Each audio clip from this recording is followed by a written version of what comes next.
नमस्कार। आज आपको सुनाने जा रही हूँ मुंशी प्रेमचंद जी द्वारा लिखित कहानी आगा पीछा। रूप और यौवन के चंचल विलास के बाद कोकिला अब उस कलुषित जीवन के चिन्ह को आंसुओं से धो रही थी। विगत जीवन की याद आते ही उसका दिल बेचैन हो जाता और वह विषाद और निराशा से विकल होकर पुकार उठती, हाय, मैंने संसार में जन्म ही क्यों लिया। उसने दान और व्रत से उन कालिमाओं को धोने का प्रयत्न किया और जीवन के वसंत की सारी विभूति इस निष्फल प्रयास में लुटा दी। पर यह जागृति क्या किसी महात्मा का वरदान या किसी अनुष्ठान का फल था? नहीं, यह उस नवजात शिशु के प्रथम दर्शन का प्रसाद था, जिसके जन्म ने आज 15 साल से उसकी सूनी गोद को प्रदीप्त कर दिया था। शिशु का मुख देखते ही उसके नीले होंठों पर एक क्षीण करुण उदास मुस्कुराहट झलक गई, पर केवल एक क्षण के लिए। एक क्षण के बाद वह मुस्कुराहट एक लंबी सांस में विलीन हो गई। उस अशक्त क्षीण कोमल रुदन ने कोकिला के जीवन का रुख फेर दिया। वात्सल्य की वह ज्योति उसके लिए जीवन संदेश और मुख उपदेश थी। कोकिला ने उस नवजात बालिका का नाम रखा श्रद्धा। उसी के जन्म ने तो उसमें श्रद्धा उत्पन्न की थी। वह श्रद्धा को अपनी लड़की नहीं, किसी देवी का अवतार समझती थी। उसकी सहेलियां उसे बधाई देने आती, पर कोकिला बालिका को उनकी नज़रों से छिपाती। उसे यह भी मंजूर न था कि उनकी पापमयी दृष्टि भी उस पर पड़े। श्रद्धा ही अब उसकी विभूति, उसकी आत्मा, उसका जीवन दीपक थी।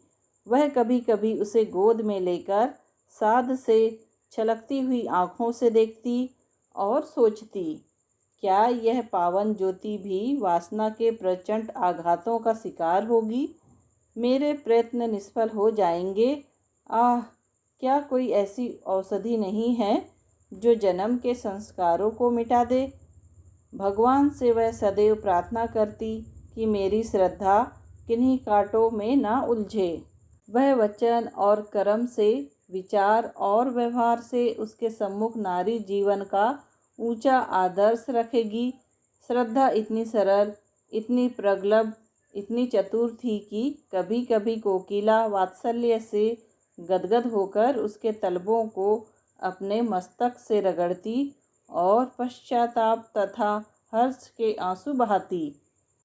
16 वर्ष बीत गए। पहले की भोली भाली श्रद्धा अब एक सगर्व, शांत, लज्जाशील नवयौवना थी, जिसे देखकर आंखें तृप्त हो जाती थी। विद्या की उपासिका थी, पर सारे संसार से विमुख। जिनके साथ वह पढ़ती थी वे उससे बात भी ना करना चाहती थी। मात्र स्नेह के वायुमंडल में पढ़कर वह घोर अभिमानी हो गई थी। वात्सल्य के वायुमंडल, सखी सहेलियों के परित्याग, रात दिन की घोर पढ़ाई और पुस्तकों के एकांतवास से अगर श्रद्धा को अहम भाव हो आया तो आश्चर्य की कौन सी बात है। उसे किसी से भी बोलने का अधिकार ना था। विद्यालय में भले घर की लड़कियां उसके सहवास में अपना अपमान समझती थी। रास्ते में लोग उंगली उठाकर कहते, कोकिला रंडी की लड़की है।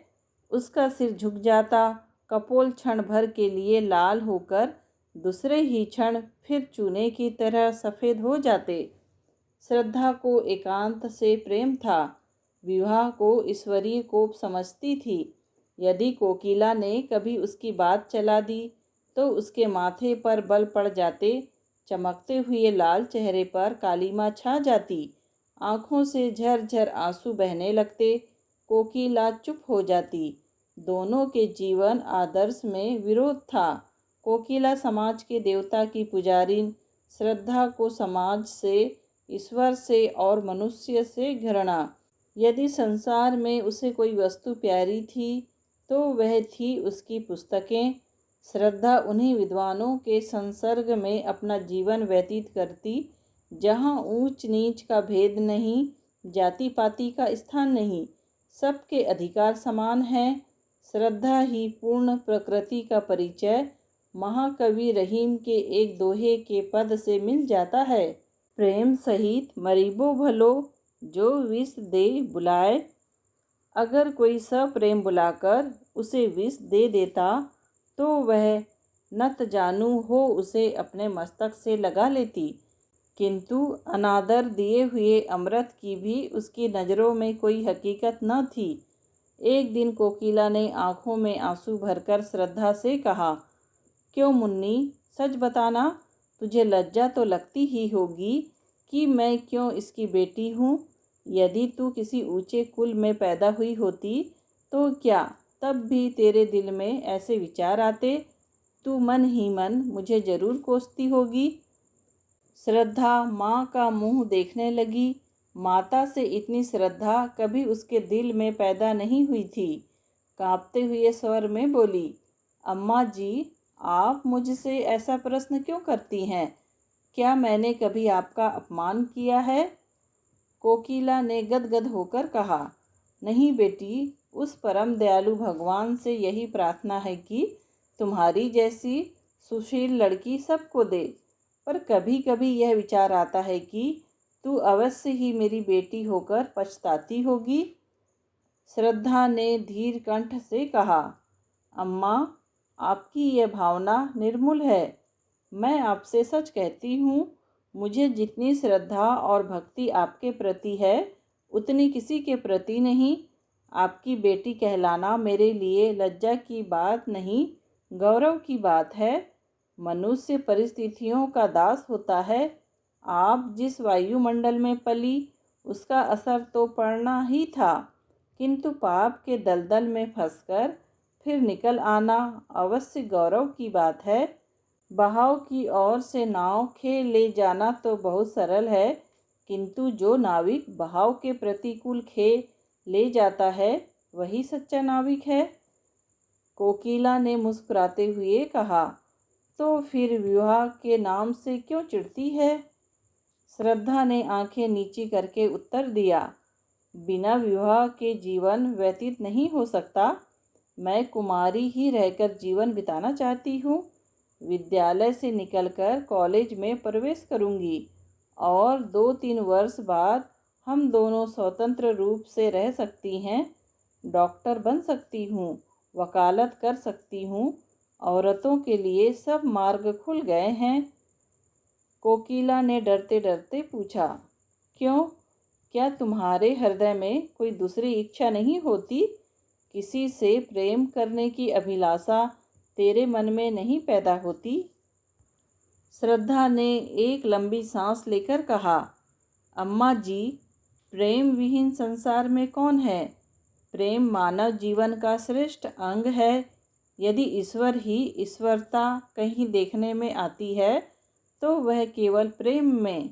जब कोई ऐसा व्यक्ति मिलेगा जो मुझे वरने में अपनी मान हानि न समझेगा तो मैं तन मन धन से उसकी पूजा करूँगी। पर किसके सामने हाथ पसारकर प्रेम की भिक्षा मांगूं? यदि किसी से सुधार के क्षणिक आवेश में विवाह कर भी लिया तो मैं प्रसन्न ना हो सकूंगी। इससे तो कहीं अच्छा है कि मैं विवाह का विचार ही छोड़ दूं। इन्हीं दिनों महिला मंडल का एक उत्सव हुआ।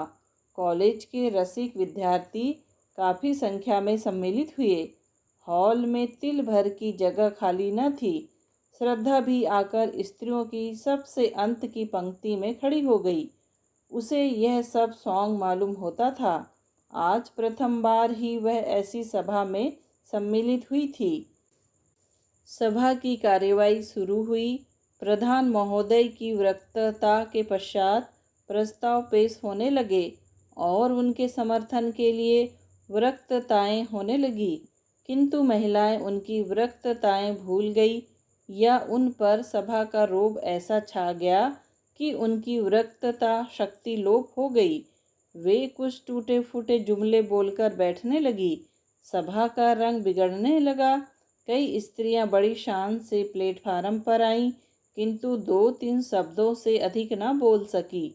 नव युवकों को मजाक उड़ाने का अवसर मिला। कह कहे पड़ने लगे, तालियां बजने लगी।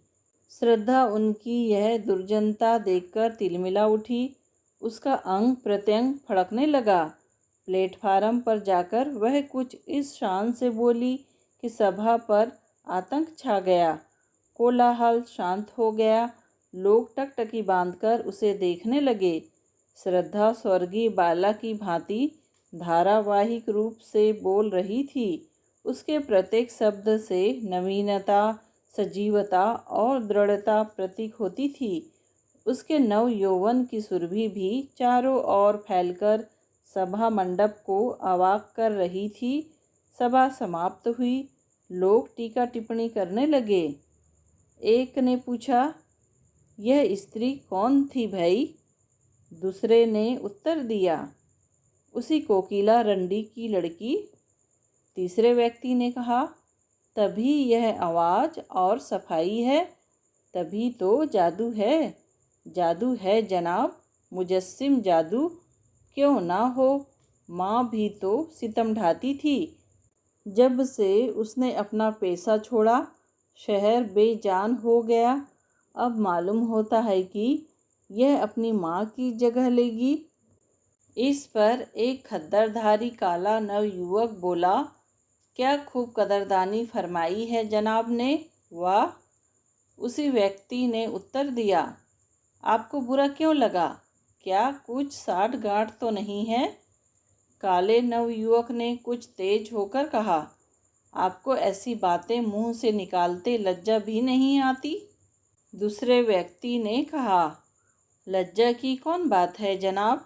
वैश्या की लड़की अगर वैश्या हो तो आश्चर्य की क्या बात है? नवयुवक ने घृणापूर्ण स्वर में कहा, ठीक होगा। आप जैसे बुद्धिमान व्यक्तियों की समझ में जिस रमणी के मुख से ऐसे विचार निकल सकते हैं, वह देवी है, रूप को बेचने वाली नहीं। श्रद्धा उसी समय सभा से जा रही थी। यह अंतिम शब्द उसके कानों में पड़ गए। वह विस्मित और पुलकित होकर वहीं ठिठक गई। काले नवयुवक की ओर कृतज्ञतापूर्ण दृष्टि से निहारा और फिर बड़ी तेजी से आगे बढ़ गई। लेकिन रास्ते भर उसके कानों में उन्हीं शब्दों की प्रतिध्वनि गूंजती रही। अब तक श्रद्धा की प्रशंसा करने वाली, उसे प्रोत्साहित करने वाली केवल उसी की माँ कोकिला थी और चारों ओर वही उपेक्षा थी, वही तिरस्कार। आज एक अपरिचित काले किंतु मौन हृदय वाले खद्दरधारी नवयुवक व्यक्ति के मुख का चित्र बराबर उसकी आंखों के सामने नाचा करता। मन में प्रश्न उठता, वह कौन है, या फिर कभी उसके दर्शन होंगे? कॉलेज आते समय श्रद्धा उस नवयुवक को खोई हुई आंखों से खोजती। घर पर रोज चिक की आड़ से रास्ते के आते जाते लोगों को देखती, लेकिन वह नवयुवक नजर न आता। कुछ दिनों बाद महिला मंडल की दूसरी सभा का विज्ञापन निकला। अभी सभा होने में 4 दिन बाकी थे। वह चारों दिन श्रद्धा ने अपना भाषण तैयार करने में बिताए। एक एक शब्द की खोज में घंटों सिर मारती, एक एक वाक्य को बार बार पढ़ती, बड़े बड़े नेताओं की स्पीचें पढ़ती और उसी तरह लिखने की कोशिश करती। जब सारी स्पीच पूरी हो गई तो श्रद्धा अपने कमरे में जाकर कुर्सियों और मेज़ों को संबोधित करके जोर जोर से पढ़ने लगी। भाषण कला के सभी लक्षण जमा हो गए थे। उपसंहार तो इतना सुंदर था कि उसे अपने ही मुख से सुनकर वह मुग्ध हो गई। इसमें कितना संगीत था, कितना आकर्षण, कितनी क्रांति। सभा का दिन आ पहुंचा। श्रद्धा मन ही मन भयभीत होती हुई सभा मंडप में घुसी। हॉल भरा हुआ था और पहले दिन से भी अधिक भीड़ थी। श्रद्धा को देखते ही जनता ने तालियां पीटकर उसका स्वागत किया। कोलाहल होने लगा और सभी एक स्वर में चिल्ला उठे, आप अपनी वक्तृता शुरू करें। श्रद्धा ने मंच पर आकर एक उड़ती हुई निगाह से जनता की ओर देखा। वह काला नवयुवक जगह न मिलने के कारण अंतिम पंक्ति में खड़ा हुआ था। श्रद्धा के दिल में गुदगुदी सी होने लगी। उसने कांपते स्वर में अपनी विरक्तता शुरू की। उसकी नज़रों में सारा हॉल पुतलियों से भरा हुआ था। अगर कोई जीवित मनुष्य था तो वही सबसे पीछे खड़ा हुआ काला नवयुवक। उसका मुख उसी की ओर था। वह उसी से भाषण की दाद मांग रही थी। हीरा परखने की आशा जोहरी से ही की जाती है। आधे घंटे तक श्रद्धा के मुख से फूलों की वर्षा होती रही। लोगों को बहुत कम ऐसी विरक्तता सुनने को मिली थी। श्रद्धा जब सभा समाप्त होने पर घर चली तो देखा वही काला नवयुवक उसके पीछे तेजी से चला आ रहा है। श्रद्धा को यह मालूम था कि लोगों ने उसका भाषण बहुत पसंद किया है, लेकिन इस नवयुवक की राय सुनने का अवसर उसे नहीं मिला था। उसने अपनी चाल धीमी कर दी। दूसरे ही क्षण वह नवयुवक उसके पास पहुंच गया। दोनों कई कदम चुपचाप चलते रहे। अंत में नवयुवक ने झिझकते हुए कहा, आज तो आपने कमाल कर दिया।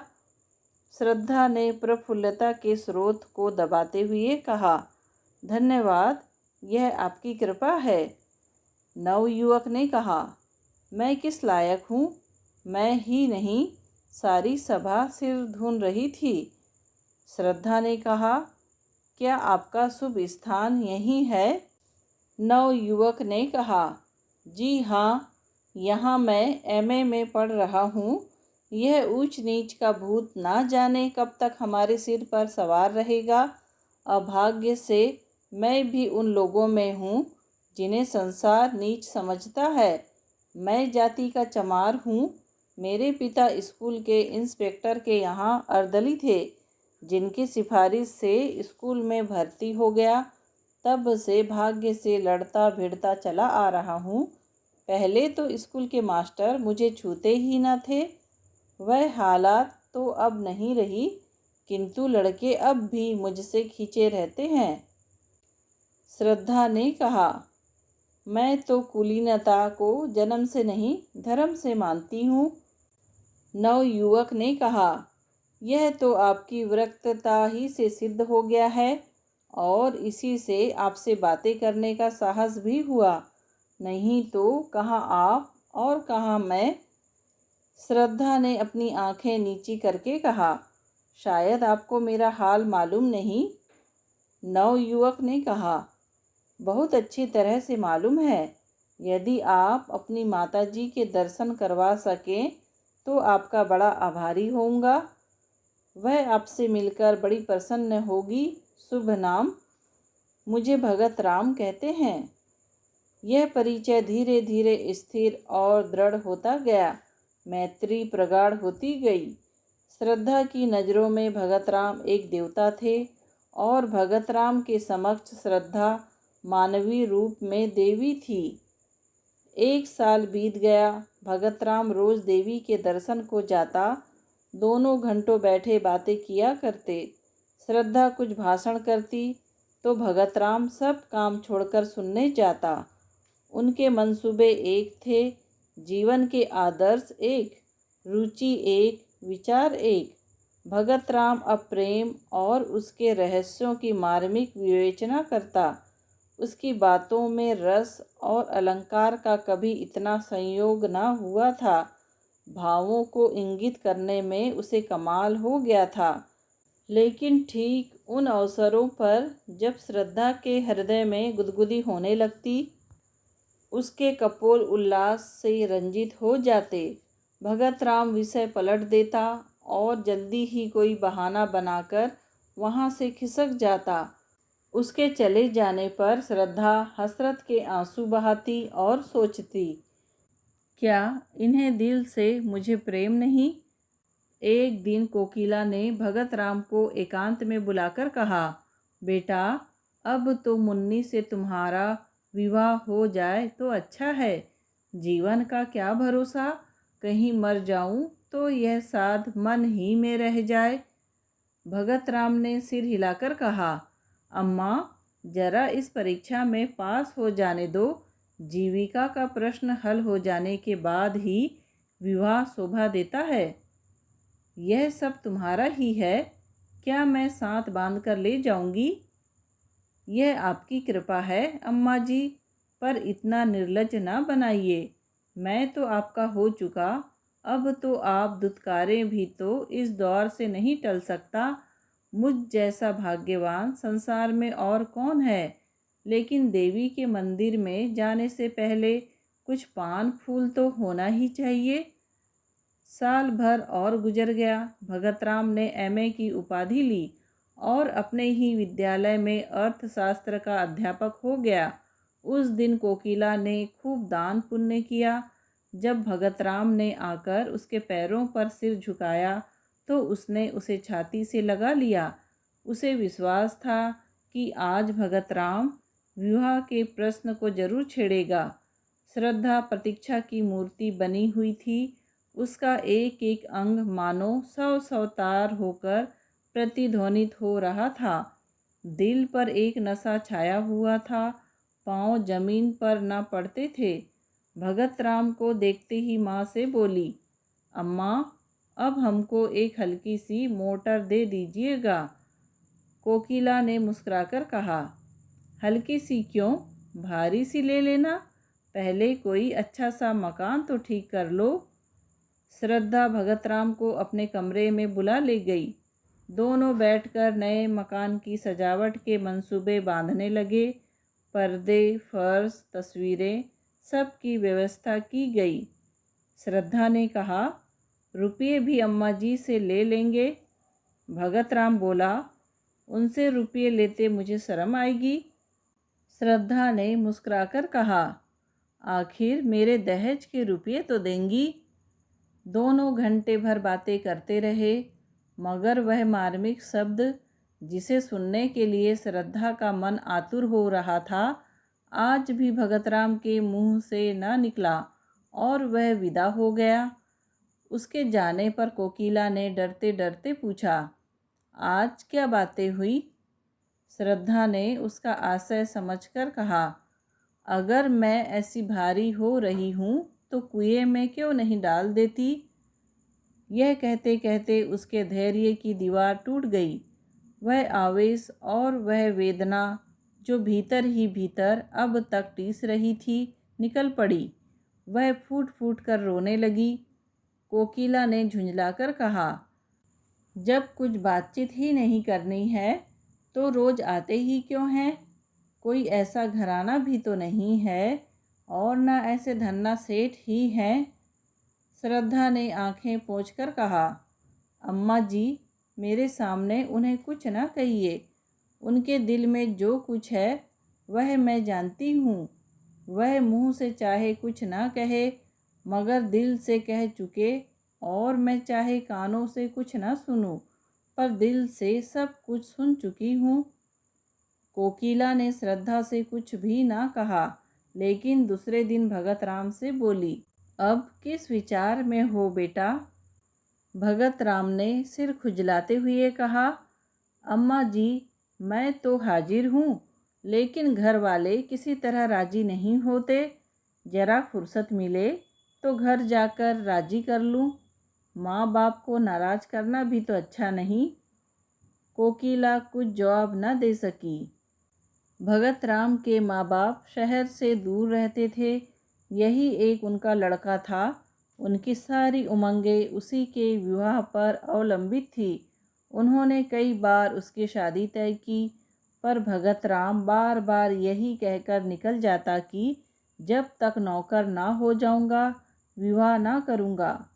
अब वह नौकर हो गया था, इसलिए दोनों माघ के ठंडे प्रातः काल में लदे फदे भगतराम के मकान पर आ पहुँचे। भगतराम ने दौड़कर उनकी पगधूली ली और कुशल आदि पूछने के बाद कहा, आप लोगों ने इस जाड़े पाले में क्यों तकलीफ की? मुझे बुला लिया होता। चौधरी ने अपनी पत्नी की ओर देखकर कहा, सुनती हो बच्चा की अम्मा, जब बुलाते हैं तो कहते हैं कि इम्तिहान है, यह है वह है। जब आ गए तो कहता है बुलाया क्यों नहीं। तुम्हारा विवाह ठीक हो गया है। अब 1 महीने की छुट्टी लेकर हमारे साथ चलना होगा, इसीलिए दोनों आए हैं। चौधराइन ने कहा, हमने कहा कि बिना गए काम नहीं चलेगा, तो आज ही दरखास्त दे दो। लड़की बड़ी सुंदर, पढ़ी लिखी, अच्छे कुल की है। भगत राम ने लजाते हुए कहा, मेरा विवाह तो यहीं एक जगह लगा हुआ है, अगर आप राजी हों तो कर लूं। चौधरी ने कहा, इस शहर में हमारी बिरादरी का कौन है, क्यों बच्चा की अम्मा? चौधराइन ने कहा, यहाँ हमारी बिरादरी का तो कोई नहीं है। भगत राम ने कहा, माँ बेटी है, घर में रुपया भी है, लड़की ऐसी है कि तुम लोग देखकर खुश हो जाओगे, मुफ्त में शादी हो जाएगी। चौधरी ने कहा, क्या लड़की का बाप मर गया है? उसका क्या नाम था? कहाँ का रहने वाला है? कुल मर्जात कैसा है? जब तक यह सारी बातें मालूम ना हो जाए तब तक ब्याह कैसे हो सकता है, क्यों बच्चा की अम्मा? चौधराइन ने कहा, हाँ, बिना इन बातों का पता लगाए कैसे हो सकता है। भगत राम ने कोई जवाब नहीं दिया। चौधरी ने कहा, यहाँ किस मोहल्ले में रहती है माँ बेटी? सारा शहर हमारा छाना पड़ा है, हम यहाँ कोई 20 साल रहे होंगे, क्यों बच्चा की अम्मा? चौधराइन ने कहा, 20 साल से ज़्यादा रहे हैं। भगत राम ने कहा, उनका घर नखास पर है। चौधरी ने कहा, नखास से किस तरफ? भगत राम ने कहा, नखास की सामने वाली गली में पहला मकान उन्हीं का है, सड़क से दिखाई देता है। चौधरी ने कहा, पहला मकान तो कोकिला रंडी का है, गुलाबी रंग से पुता हुआ है ना? भगत राम ने झेपते हुए कहा, जी हाँ, वही मकान है। चौधरी ने कहा, तो उसमें कोकिला रंडी नहीं रहती क्या? भगत राम ने कहा, रहती क्यों नहीं, माँ बेटी दोनों ही तो रहती है। चौधरी ने कहा, तो क्या कोकिला रंडी की लड़की से ब्याह करना चाहते हो? नाक कटवाने पर लगे हो क्या? बिरादरी में तो कोई पानी पिएगा नहीं। चौधराइन ने कहा, लूका लगा दूंगी मुंह पे रांड के, रूप रंग देख कर के लुभा गए क्या? भगत राम ने कहा, मैं तो इसे अपना भाग्य समझता हूँ कि वह अपनी लड़की की शादी मेरे साथ करने को राजी है। अगर वह आज चाहे तो किसी बड़े से बड़े रईस के घर में शादी कर सकती है। चौधरी ने कहा, रईस उससे ब्याह ना करेगा, रख लेगा। तुम्हें भगवान समझ दे तो 1 नहीं 4 रखो, मर्दों के लिए कौन रोक है। लेकिन जो ब्याह के लिए कहो तो ब्याह वही है जो बिरादरी में हो। चौधराइन ने कहा, बहुत पढ़ने से आदमी बौरा जाता है। चौधरी ने कहा, हम तो गंवार आदमी हैं, पर समझ में नहीं आता कि तुम्हारी यह नीयत कैसे हुई। रंडी की बेटी चाहे इंदर की परी हो तो भी रंडी की बेटी है। हम तुम्हारा विवाह वहाँ ना होने देंगे। अगर तुमने विवाह किया तो हम दोनों तुम्हारे ऊपर जान दे देंगे, इतना अच्छी तरह से समझ लेना। क्यों बच्चा की अम्मा? चौधराइन ने कहा, ब्याह कर लेंगे, जैसे हंसी ठट्टा है, झाड़ू मार के भगा दूंगी रांड को, अपनी बेटी अपने घर पर रखे। भगत राम ने कहा, अगर आप लोगों की आज्ञा नहीं है तो मैं विवाह नहीं करूँगा, मगर मैं किसी दूसरी औरत से भी विवाह ना करूँगा। चौधराइन ने कहा, हाँ, तुम कुंवारे रहो, यह हमें मंजूर है, पतुरिया के घर में ब्याह ना करेंगे। भगत राम ने अब की झुंझलाकर कहा, आप उसे बार बार पतुरिया क्यों कहती हैं? किसी जमाने में यह उसका पेशा रहा होगा। आजकल वह जितने आचार विचार से रहती है, शायद ही कोई और रहती हो। ऐसा पवित्र आचरण तो मैंने आज तक देखा ही नहीं। भगत राम का सारा यत्न विफल हो गया। चौधराइन ने ऐसी जिद पकड़ी कि जौ भर अपनी जगह से न टली। रात को जब भगत राम अपने प्रेम मंदिर में पहुंचा तो उसका चेहरा उतरा हुआ था। एक एक अंग से निराशा टपक रही थी। श्रद्धा रास्ता देखती हुई घबरा रही थी कि आज इतनी रात तक आए क्यों नहीं। उन्हें क्या मालूम कि मेरे दिल की क्या हालत हो रही है। यार दोस्तों से छुट्टी मिलेगी तो भूल कर इधर भी आ जाएंगे। कोकिला ने कहा, मैं तो तुझसे कह चुकी कि उनका अब वह मिजाज नहीं रहा, फिर भी तो तू नहीं मानती। आखिर इस टालम टोल की कोई हद भी है। श्रद्धा ने दुखित होकर कहा, अम्मा जी, मैं आपसे 1000 बार विनय कर चुकी हूँ कि चाहे लौकिक रूप में कुंवारी ही क्यों न रहूं, लेकिन हृदय से उनकी ब्याहता हो चुकी। अगर ऐसा आदमी विश्वास करने के काबिल नहीं है तो फिर नहीं जानती कि किस पर विश्वास किया जा सकता है। इसी समय भगतराम निराशा की मूर्ति बने हुए कमरे के भीतर आए। दोनों स्त्रियों ने उनकी ओर देखा। कोकिला की आंखों में शिकायत थी और श्रद्धा की आंखों में वेदना। कोकिला की आंखें कह रही थी, यह क्या तुम्हारे रंग ढंग है। श्रद्धा की आंखें कह रही थी, इतनी निर्दयता। भगत राम ने वेदनापूर्ण स्वर में कहा, आप लोगों को आज बहुत देर तक मेरी राह देखनी पड़ी, मगर मैं मजबूर था। घर से अम्मा और दादा आए हुए हैं, उन्हीं से बातें कर रहा था। कोकिला बोली, घर पर तो सब कुशल है ना। भगत राम ने सिर झुकाए हुए कहा, जी हाँ, सब कुशल है। मेरे विवाह का मसला पेश था। पुराने ख्याल के आदमी हैं, किसी तरह भी राजी नहीं होते। कोकिला का मुख तमतमा उठा, फिर बोली, हाँ क्यों राजी होंगे, हम लोग उनसे भी नीच हैं ना। लेकिन जब तुम उनकी इच्छा के दास थे तो तुम्हें उनसे पूछकर यहाँ आना जाना चाहिए था। इस तरह हमारा अपमान करके तुम्हें क्या मिला। यदि मुझे मालूम होता कि तुम अपने माँ बाप के इतने गुलाम हो तो यह नौबत ही काहे को आती। श्रद्धा ने देखा कि भगतराम की आंखों से आंसू गिर रहे हैं। विनीत भाव से बोली, अम्मा जी, माँ बाप की मर्जी का गुलाम होना कोई पाप नहीं है। अगर मैं आपकी उपेक्षा करूं तो क्या आपको दुख ना होगा। यही हाल उन लोगों का भी तो होगा।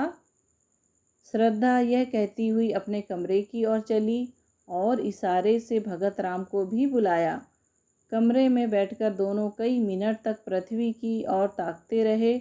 किसी में भी साहस ना था कि उस सन्नाटे को तोड़े। अंत में भगत राम ने पुरुषोचित वीरता से काम लिया और कहा, श्रद्धा, इस समय मेरे हृदय के भीतर तुमुल युद्ध हो रहा है। मैं शब्दों में अपनी दशा बयान नहीं कर सकता। जी चाहता है विष खाकर जान दे दूं। तुमसे अलग रहकर जीवित नहीं रह सकता, केवल तड़प सकता हूँ। मैंने न जाने उनकी कितनी खुशामद की, कितना रोया, कितना गिड़गिड़ाया, लेकिन दोनों अपनी बातों पर अड़े रहे। बार बार कहते रहे कि अगर यह ब्याह होगा तो हम दोनों तुम पर अपनी जान दे देंगे। उन्हें मेरी मौत मंजूर है, लेकिन तुम मेरे हृदय की रानी बनो, यह मंजूर नहीं।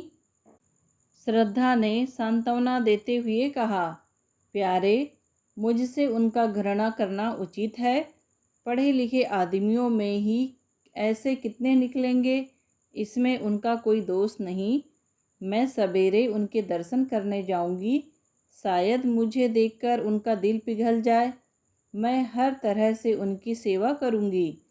उनकी धोतियाँ धोऊंगी, उनके पैर दाबा करूंगी। मैं वह सब करूंगी जो उनकी मनचाही बहू करती। इसमें लज्जा की कौन सी बात है। उनके तलवे सहलाऊंगी, भजन गाकर सुनाऊंगी। मुझे बहुत से देहाती गीत आते हैं। अम्मा जी के सिर के सफ़ेद बाल चुनूंगी।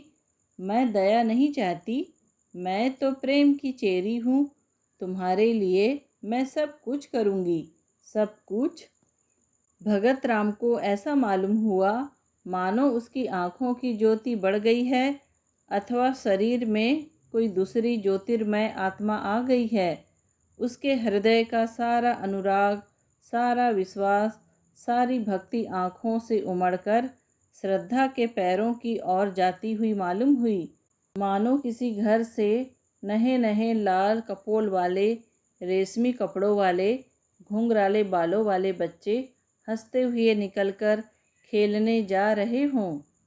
चौधरी और चौधराइन को शहर आए हुए 2 सप्ताह बीत गए। वे रोज जाने के लिए कमर कसते, लेकिन फिर रह जाते। श्रद्धा उन्हें जाने न देती। सवेरे जब उनकी आंखें खुलती तो श्रद्धा उनके स्नान के लिए पानी तपाती हुई होती। चौधरी को अपना हुक्का भरा हुआ मिलता। वे लोग ज्यों ही नहाकर उठते, श्रद्धा उनकी धोती छाटने लगती। दोनों उसकी सेवा और अविरत परिश्रम देखकर दंग रह जाते। ऐसी सुंदर, ऐसी मधुभाषिणी, ऐसी हंसमुख और चतुर रमणी चौधरी ने इंस्पेक्टर साहब के घर में भी न देखी थी। चौधरी को वह देवी मालूम होती और चौधराइन को लक्ष्मी। दोनों श्रद्धा की सेवा और टहल प्रेम पर आश्चर्य करते थे, किंतु तो भी कलंक और बिरादरी का प्रश्न उनके मुंह पर मुहर लगाए हुए था। 15वें दिन जब श्रद्धा 10 बजे रात को अपने घर चली गई तो चौधरी ने चौधराइन से कहा, लड़की तो साक्षात लक्ष्मी है। चौधराइन ने कहा, जब मेरी धोती छाटने लगती है तो मैं मारे लाज के कट जाती हूँ। हमारी तरह तो इसकी लौंडी होगी। चौधरी ने कहा, फिर क्या सलाह देती हो? अपनी बिरादरी में तो ऐसी मधुर लड़की मिलने की नहीं। चौधराइन ने कहा, राम का नाम लेकर ब्याह करो, बहुत होगा, रोटी पड़ जाएगी। 5 बीसी में तो रोटी होती है, कौन 56 टके लगते हैं। पहले हमें शंका होती थी कि पतुरिया की लड़की ना जाने कैसी हो, कैसी ना हो, पर अब सारी शंका मिट गई। चौधरी ने कहा, जब बातें करती है तो मालूम होता है मुंह से फूल झड़ते हैं। चौधराइन ने कहा, मैं तो उसकी माँ को बखानती हूँ जिसकी कोख में ऐसी लक्ष्मी जन्मी। चौधरी, कल चलो कोकिला से मिलकर सब ठीक ठाक कर आएं। चौधराइन ने कहा, मुझे तो उसके घर जाते शर्म लगती है। वह रानी बनी बैठी होगी, मैं तो उसकी लौंडी मालूम होऊंगी। चौधरी ने कहा, तो फिर पाउडर लगाकर मुंह में पोत लो, गोरी हो जाओगी। इंस्पेक्टर साहब की मेम भी तो रोज़ पाउडर लगाती थी। रंग तो सांवला था, पर जब पाउडर लगा लेती तो मुंह चमकने लगता था। चौधराइन ने कहा, हंसी करोगे तो गाली दूंगी। हाँ, काली चमड़ी पर कोई रंग चढ़ता है जो पाउडर चढ़ जाएगा। तुम तो सचमुच उसके चौकीदार से लगोगे। चौधरी ने कहा, तो कल मुंह अंधेरे चल दें। अगर कहीं श्रद्धा आ गई तो फिर गला ना छोड़ेगी। बच्चा से कह देंगे कि पंडित से सयात मिति सब ठीक कर लो। फिर हंसकर कहा, उन्हें तो आप ही जल्दी होगी। चौधराइन भी पुराने दिन याद करके मुस्कुराने लगी। चौधरी और चौधराइन का मत पाकर कोकिला विवाह का आयोजन करने लगी। कपड़े बनवाए जाने लगे, बर्तनों की दुकानें छानी जाने लगी और गहनों के लिए सुनार के पास ऑर्डर जाने लगे। लेकिन ना मालूम क्यों भगतराम के मुख पर प्रसन्नता का चिन्ह तक ना था। श्रद्धा के यहाँ नित्य की भांति जाता, किंतु उदास, कुछ भूला हुआ सा बैठा रहता था। घंटों आत्मविस्मृति की अवस्था में शून्य दृष्टि से आकाश अथवा पृथ्वी की ओर देखा करता। श्रद्धा उसे अपने कीमती कपड़े और जड़ाऊ गहने दिखलाती। उसके अंग प्रत्यंग से आशाओं की स्फूर्ति छलक पड़ती थी। इस नशे में वह भगतराम की आंखों में छिपे हुए आंसुओं को न देख पाती थी। इधर चौधरी भी तैयारियां कर रहे थे। बार बार शहर आते और विवाह के सामान मोल ले जाते। भगतराम के स्वतंत्र विचार वाले मित्र उसके भाग्य पर ईर्ष्या करते थे। अप्सरा जैसी सुंदर स्त्री, कारू के खजाने जैसी दौलत, दोनों साथ ही किसे मयस्सर होते हैं, किंतु वह जो मित्रों की ईर्ष्या, कोकिला की प्रसन्नता, श्रद्धा की मनोकामना और चौधरी और चौधराइन के आनंद का कारण था, छिप छिप कर रोता था, अपने जीवन से दुखी था। चिराग तले अंधेरा छाया हुआ था। इस छिपे हुए तूफान की किसी को भी खबर न थी। जो उसके हृदय में हाहाकार मचा हुआ था। ज्यों ज्यों विवाह का दिन समीप आता था, भगत राम की बनावटी उमंग भी ठंडी पड़ती जाती थी। जब 4 दिन रह गए तो उसे हल्का सा ज्वर आ गया। वह श्रद्धा के घर भी न जा सका। चौधरी और चौधराइन तथा अन्य बिरादरी के लोग भी आ पहुँचे थे, किंतु सब के सब विवाह की धुन में इतने मस्त थे कि किसी का भी ध्यान उसकी ओर न गया। दूसरे दिन भी वह घर से न निकल सका। श्रद्धा ने समझा कि विवाह की रीतियों से छुट्टी ना मिली होगी। तीसरे दिन चौधराइन भगत राम को बुलाने गई तो देखा कि वह सहमी हुई विस्फारित आँखों से कमरे में एक कोने की ओर देखता हुआ दोनों हाथ सामने किए पीछे हट रहा है, मानो अपने को किसी के वार से बचा रहा हो। चौधराइन ने घबराकर पूछा, बच्चा कैसा जी है? पीछे इस तरह क्यों चले जा रहे हो? यहाँ तो कोई नहीं है। भगतराम के मुख पर पागलों जैसी अचेतना थी। आंखों में भय छाया हुआ था। भीत स्वर में बोला, नहीं अम्मा जी, देखो वह श्रद्धा चली आ रही है। देखो उसके दोनों हाथों में 2 काली नागिनें हैं। वह मुझे उन नागिनों से डसवाना चाहती है। अरे अम्मा, वह नज़दीक आ गई। श्रद्धा, श्रद्धा, तुम मेरी जान की क्यों बैरिन हो गई? क्या मेरे असीम प्रेम का यही परिणाम है? मैं तो तुम्हारे चरणों पर बलि होने के लिए सदैव तत्पर था। इस जीवन का मूल्य ही क्या है? तुम इन नागिनों को दूर फेंक दो।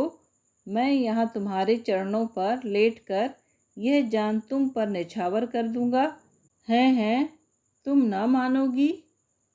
यह कहकर वह चित्त गिर पड़ा। चौधराइन ने लपक कर चौधरी को बुलाया।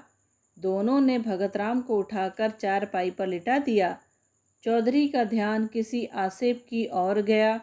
वह तुरंत ही लौंग और राख लेकर आसेप उतारने का आयोजन करने लगे।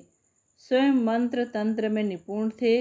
भगतराम का सारा शरीर ठंडा था, किंतु सिर तवे की तरह तप रहा था। रात को भगतराम कई बार चौंक कर उठा। चौधरी ने हर बार मंत्र फूंककर अपने ख्याल से आसेप को भगाया।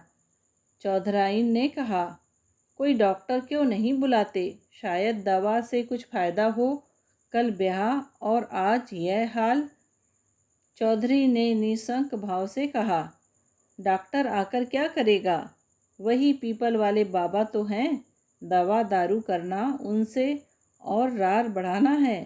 रात बीत जाने दो। सवेरा होते ही 1 बकरा और 1 बोतल दारू उनकी भेंट की जाएगी। बस और कुछ करने की ज़रूरत नहीं। डॉक्टर बीमारी की दवा करता है कि हवा बयार की? बीमारी उन्हें कोई नहीं है। कुल के बाहर ब्याह करने ही से देवता लोग रूठ गए हैं। सवेरे चौधरी ने 1 बकरा मंगाया। स्त्रियां गाती बजाती हुई देवी के चौतरे की ओर चली। जब लोग लौटकर आए तो देखा कि भगतराम की हालत खराब है। उसकी नाड़ी धीरे धीरे बंद हो रही थी। मुख पर मृत्यु विभीषिका की छाप थी। उसके दोनों नेत्रों से आंसू बहकर गालों पर लुढ़क रहे थे, मानो अपूर्ण इच्छा का अंतिम संदेश निर्दय संसार को सुना रहे हों। जीवन का कितना वेदनापूर्ण दृश्य था। आंसू की 2 बूंदें। अब चौधरी घबराए। तुरंत ही कोकिला को खबर दी। एक आदमी डॉक्टर के पास भेजा। डॉक्टर के आने में तो देर थी। वह भगतराम के मित्रों में से थे। किंतु कोकिला और श्रद्धा आदमी के साथ ही आ पहुंची। श्रद्धा भगतराम के सामने आकर खड़ी हो गई। आंखों से आंसू बहने लगे। थोड़ी देर में भगतराम ने आंखें खोली और श्रद्धा की ओर देखकर बोले, तुम आ गई श्रद्धा, मैं तुम्हारी राह देख रहा था। यह अंतिम प्यार लो, आज ही सब आगा पीछा का अंत हो जाएगा। जो आज से 3 वर्ष पूर्व आरंभ हुआ था, इन 3 वर्षों में मुझे जो आत्मिक यंत्रणा मिली है, हृदय ही जानता है। तुम वफा की देवी हो, लेकिन मुझे रह रहकर यह भ्रम होता था, क्या तुम खून के असर का नाश कर सकती हो? क्या तुम एक ही बार अपनी परंपरा की नीति छोड़ सकोगी? क्या तुम जन्म के प्राकृतिक नियमों को तोड़ सकोगी? इन भ्रमपूर्ण विचारों के लिए शोक न करना। मैं तुम्हारे योग्य न था, किसी प्रकार भी, और कभी भी तुम्हारे जैसा महान हृदय न बना सका। हाँ, इस भ्रम के वश में पड़कर संसार से मैं अपनी इच्छाएं बिना पूर्ण किए ही जा रहा हूँ। तुम्हारे अगाध निष्कपट निर्मल प्रेम की स्मृति सदैव ही मेरे साथ रहेगी। किंतु हाय अफसोस, कहते कहते भगतराम की आंखें फिर बंद हो गई। श्रद्धा के मुख पर गाढ़ी लालिमा दौड़ गई। उसके आंसू सूख गए। झुकी हुई गर्दन तन गई। माथे पर बल पड़ गए। आंखों में आत्म अभिमान की झलक आ गई। वह क्षण भर वहाँ खड़ी रही और दूसरे ही क्षण नीचे आकर अपनी गाड़ी में बैठ गई। कोकिला उसके पीछे पीछे दौड़ी हुई आई और बोली, बेटी, यह क्रोध करने का अवसर नहीं है। तुम्हारे रहने से बुढ़ों को ठाठस बंधा रहेगा। श्रद्धा ने कुछ उत्तर न दिया और कोचवान से कहा, घर चलो। कहकर कोकिला भी गाड़ी में बैठ गई। असहन शीत पड़ रहा था। आकाश में काले बादल छाए हुए थे। शीतल वायु चल रही थी। माघ के अंतिम दिवस थे। वृक्ष पेड़ पौधे भी शीत से अकड़े हुए थे। दिन के 8 बज गए थे। अभी तक लोग रजाई के भीतर मुंह लपेटे हुए थे, लेकिन श्रद्धा का शरीर पसीने से भीगा हुआ था। ऐसा मालूम होता था कि सूर्य की सारी उष्णता उसके शरीर के रगों में घुस गई है। उसके होंठ सूख गए थे, प्यास से नहीं, आंतरिक धधकती हुई अग्नि की लपटों से। उसका एक एक अंग उस अग्नि की भीषण आंच से जला जा रहा था। उसके मुख से बार बार जलती हुई गर्म सांस निकल रही थी, मानो किसी चूल्हे की लपट हो। घर पहुँचते पहुँचते उसका फूल सा मुख मलिन हो गया। होंठ पीले पड़ गए, जैसे किसी काले सांप ने डस लिया हो। कोकिला बार बार अश्रुपूर्ण नेत्रों से उसकी ओर ताकती थी, पर क्या कहे और क्या कहकर समझाए। घर पहुंचकर श्रद्धा अपने ऊपर के कमरे की ओर चली, किंतु उसमें इतनी शक्ति न थी कि सीढ़ियां चढ़ सके।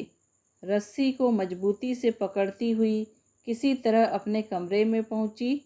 हाय, आधे ही घंटे पूर्व यहाँ की एक एक वस्तु पर प्रसन्नता, आह्लाद, आशाओं की छाप लगी हुई थी, पर अब सब की सब सिर घुनती हुई मालूम होती थी। बड़े बड़े संदूकों में जोड़े सजाए हुए रखे थे। उन्हें देखकर श्रद्धा के हृदय में हुक उठी और वह गिर पड़ी, जैसे विहार करता हुआ और कुलाचे भरता हुआ हिरण तीर लग जाने से गिर पड़ता है। अचानक उसकी दृष्टि उस चित्र पर जा पड़ी जो आज 3 वर्ष से उसके जीवन का आधार हो रहा था। उस चित्र को उसने कितनी बार चूमा था, कितनी बार गले लगाया था, कितनी बार हृदय से चिपका लिया था। वे सारी बातें एक एक करके याद आ रही थी, लेकिन उन्हें याद करने का भी अधिकार उसे न था। हृदय के भीतर एक दर्द उठा जो पहले से कहीं अधिक प्राणांतकारी था, जो पहले से अधिक तूफान के समान भयंकर था। हाय, उस मरने वाले के दिल को उसने कितनी यंत्रणा पहुंचाई। भगत राम के अविश्वास का यह जवाब, यह प्रत्युत्तर कितना रोमांचकारी और हृदय विदारक था। हाय, वह कैसे ऐसी निठुर हो गई। उसका प्यार उसकी नज़रों के सामने दम तोड़ रहा था। उसके लिए, उसकी सांत्वना के लिए एक शब्द भी मुंह से न निकला। यही तो खून का असर है। इसके अतिरिक्त और हो ही क्या सकता था। आज पहली बार श्रद्धा को कोकिला की बेटी होने का पछतावा हुआ। वह इतनी स्वार्थरत, इतनी हृदयहीन है, आज ही उसे मालूम हुआ। वह त्याग, वह सेवा, वह उच्चादर्श जिस पर उसे घमंड था, ढह कर श्रद्धा के सामने गिर पड़ा। वह अपनी ही दृष्टि में अपने को हे समझने लगी। उसी स्वर्गीय प्रेम का ऐसा नैराश्यपूर्ण उत्तर वैश्या की पुत्री के अतिरिक्त और कौन दे सकता है। श्रद्धा उसी समय कमरे से बाहर निकलकर वायु वेग से सीढ़ियां उतरती हुई नीचे पहुंची और भगतराम के मकान की ओर दौड़ी। वह आखिरी बार उससे गले मिलना चाहती थी, अंतिम बार उसके दर्शन करना चाहती थी। वह अनंत प्रेम के कठिन बंधनों को निभाएगी और अंतिम श्वास तक उसी की ही बनकर रहेगी। रास्ते में कोई सवारी न मिली। श्रद्धा थकी जा रही थी, सिर से पांव तक पसीने से नहाई हुई थी। ना मालूम कितनी बार वह ठोकर खाकर गिरी और फिर उठकर दौड़ने लगी। उसके घुटनों से रक्त निकल रहा था। साड़ी कई जगह से फट गई थी, मगर उस वक्त अपने तन बदन की सुध तक न थी। उसका एक एक रोंवा सहस्त्र कंठ हो होकर ईश्वर से प्रार्थना कर रहा था कि उस प्रातःकाल के दीपक की लौ थोड़ी देर और बची रहे। उनके मुख से एक बार श्रद्धा का शब्द सुनने के लिए उसकी अंतरात्मा कितनी व्याकुल हो रही थी। केवल यही एक शब्द सुनकर फिर उसकी कोई भी इच्छा अपूर्ण न रह जाएगी। उसकी सारी आशाएं सफल हो जाएगी, सारी साथ पूर्ण हो जाएगी। श्रद्धा को देखते ही चौधराइन ने उसका हाथ पकड़ लिया और रोती हुई बोली, बेटी, तुम कहाँ चली गई थी? 2 बार तुम्हारा नाम लेकर पुकार चुके हैं। श्रद्धा को ऐसा मालूम हुआ मानो उसका कलेजा फटा जा रहा है। उसकी आंखें पत्थर बन गई। उसे ऐसा मालूम होने लगा कि वह अगाध अथाह समुद्र की भंवर में पड़ गई है। उसने कमरे में जाते ही भगतराम के ठंडे पैरों पर सिर रख दिया और उसे आँखों के गर्म पानी से धोकर गर्म करने का उपाय करने लगी। यही उसकी सारी आशाओं और कुछ अरमानों की समाधि थी। भगतराम ने आँख खोलकर कहा, क्या तुम हो श्रद्धा? मैं जानता था कि तुम आओगी, इसीलिए अभी तक प्राण अवशेष थे। जरा मेरे हृदय पर अपना सिर रख दो। हाँ, मुझे अब विश्वास हो गया कि तुमने मुझे क्षमा कर दिया। जी डूब रहा है।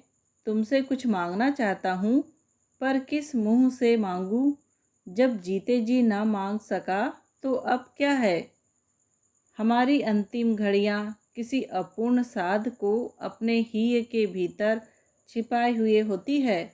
मृत्यु पहले हमारी सारी ईर्ष्या, सारा भेदभाव, सारा द्वेष नष्ट करती है।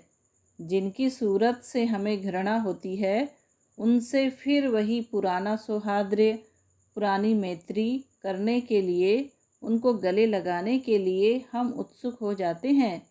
जो कुछ कर सकते थे और न कर सके, उसी की एक साध रह जाती है। भगतराम ने उखड़े हुए विषादपूर्ण स्वर में अपने प्रेम की पुनरावृत्ति श्रद्धा के सामने की। उसी स्वर्गीय निधि को पाकर वह प्रसन्न हो सकता था, उसका उपयोग कर सकता था, किंतु हाय, आज वह जा रहा है अपूर्ण साधों की स्मृति लिए हुए। हाय रे अभागिन साध। श्रद्धा भगतराम के वक्ष स्थल पर झुकी हुई रो रही थी। भगतराम ने सिर उठाकर उसके मुरझाए हुए आंसुओं से धोए हुए स्वच्छ कपोलों को चूम लिया। मरती हुई साध की वह अंतिम हंसी थी। भगतराम ने अवरुद्ध कंठ से कहा, यह हमारा और तुम्हारा विवाह है श्रद्धा, यह मेरी अंतिम भेंट है। यह कहते हुए उसकी आंखें हमेशा के लिए बंद हो गई। साध भी मरकर गिर पड़ी। श्रद्धा की आंखें रोते रोते लाल हो रही थी।